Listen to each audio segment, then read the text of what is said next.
Chapter 25. It started to snow. Hard. We trudged down the street like two houseless Santas with huge black garbage bags slung over our shoulders. Posty told me how the community was formed.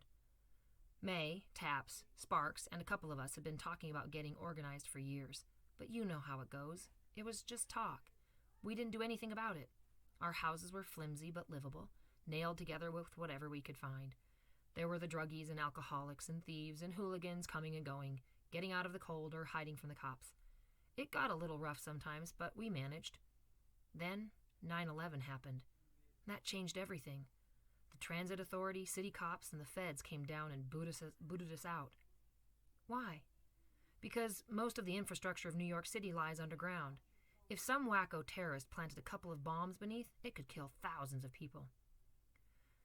They offered us free apartments and job training programs, but some of us didn't want to go.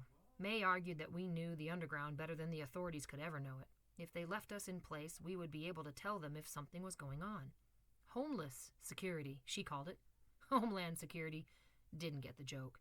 They sealed the entries and put up security cameras to make sure they weren't reopened. Of course, they had no idea where all the entries were, and none of us volunteered the information.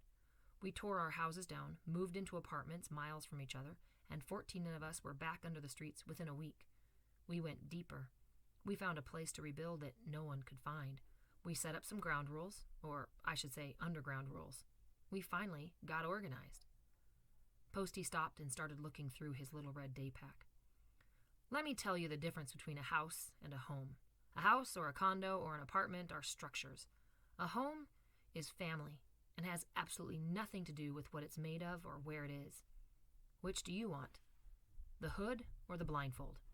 What? He held up a black hood in one hand and a black bandana in another.